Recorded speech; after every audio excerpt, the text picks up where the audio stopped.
तेनाली रामा की कहानियां। बेशकीमती फूलदान। कई साल पहले की बात है। विजयनगर नाम का एक राज्य था, जहाँ के राजा कृष्णदेव राय थे।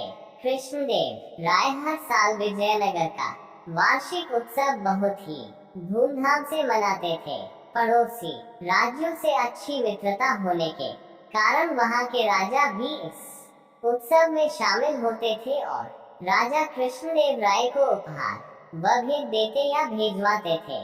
हर साल की तरह इस बार भी विजयनगर वार्षिक उत्सव मनाया गया और इस अवसर पर राजा कृष्णदेव राय को 4 बेशकीमती फूलदान उपहार में मिले।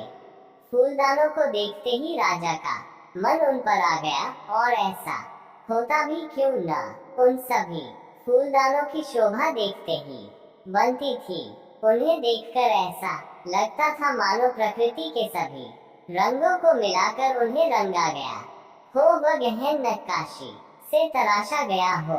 जब बात इन फूलदानों की देखरेख की आई तो महल के सबसे काबिल सेवक रमैया को इसका कार्यभार सौंपा गया।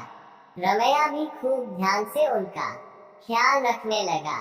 वह उन पर कभी धूल न लगने देता, बड़े सलीके से फूलों को सजाता, वह फूलों से बढ़कर फूलदानों की देखरेख करता। ऐसे ही एक दिन जब वह फूलदान साफ कर रहा था तो अचानक एक फूलदान उसके हाथों से फिसलकर जमीन पर जा गिरा और चूर चूर हो गया। ये देखकर वह डरकर वहीं जम गया। इस बात की खबर जब राजा कृष्णदेव राय तक पहुंची तो वह गुस्से से आग बबूला हो गए। उन्होंने आवेश में आकर सेवक रमैया को फांसी की सजा सुना दी। बेचारा रमैया फांसी की सजा सुनकर रोने व कांपने लगा। उसी सभा में राजा के प्रिय अष्टदिग्गजों में से एक तेनालीराम भी बैठे थे और यह सब देख रहे थे। उन्होंने राजा को इस विषय में कुछ समझाना चाहा और अपनी राय देनी चाहिए। उस समय राजा का गुस्सा 7वें आसमान पर था और वे किसी की भी बात सुनने को राजी नहीं थे। इसलिए स्थिति को भांपते हुए तेनालीराम ने चुप रहना ही ठीक समझा। फांसी का दिन तय किया गया। सेवक रमैया का रो रो कर बुरा हाल था। ऐसे में जब तेनालीराम रमैया से मिलने के लिए गए तो रमैया उनसे अपने प्राणों को बचाने की गुहार लगाने लगा। तेनालीराम ने रमैया के कानों में धीरे से कुछ कहा, जिसे सुनकर उसके चेहरे के भाव कुछ शांत हुए और उसने अपने आंसू पोंछे। आखिरकार फांसी का दिन भी आ ही गया। रमैया निश्चिंत शांत खड़ा था। फांसी देने से पहले रमैया से उसकी आखिरी इच्छा पूछी गई। रमैया ने झट से जवाब में कहा कि वह मरने से पहले बचे हुए तीनों फूलदानों को एक अंतिम बार देखना व छूना चाहता है। सभी को उसकी यह इच्छा सुनकर बहुत हैरानी हुई। आदेशानुसार तीनों फूलदानों को मंगवाया गया। रमैया ने पहले सभी फूलदानों को निहारा, उन्हें धीरे से उठाया और एक एक करके सभी फूलदानों को जमीन पर पटक दिया, जिससे वे टूटकर बिखर गए।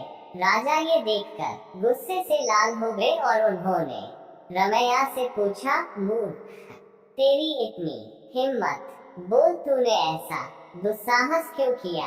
रमैया ने थोड़ा मुस्कुराकर जवाब दिया, मेरे भूल के कारण आपका एक बेशकीमती फूलदान टूट गया, जिसकी वजह से मुझे मृत्युदंड मिल रहा है।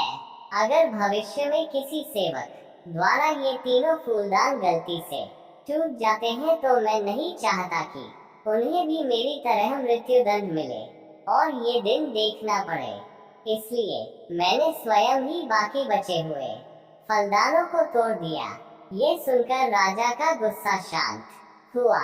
उन्हें समझ में आ गया कि किसी व्यक्ति की जिंदगी एक निर्जीव फूलदान से बढ़कर नहीं हो सकती है, तथा वह गुस्से में आकर एक तुच्छ वस्तु के लिए किसी भी व्यक्ति के प्राण नहीं ले सकते। उन्होंने सेवक रमैया को उसकी गलती के लिए माफ कर दिया। साथ में खड़े तेनालीराम ये सब देख मंद मंद मुस्कुरा रहे थे। राजा ने रमैया से पूछा कि तुम्हें ऐसा करने को किसने कहा था। रमैया ने राजा को सारी बात बताई कि ऐसा तेनालीराम ने उसे करने को कहा था। ये सुनते ही राजा ने तेनालीराम को गले से लगा लिया और कहा, तेनालीराम, आज तुमने मुझे बहुत बड़ी भूल करने से बचा लिया और साथ ही एक काबिल सेवक की जान भी बचा ली। आज की इस घटना से मुझे ये समझ में आ गया है कि मनुष्य को गुस्से में आकर कोई भी फैसला नहीं करना चाहिए तथा किसी भी जीव के प्राण किसी वस्तु से कहीं बढ़कर हैं। इसके लिए शुक्रिया तेनालीराम।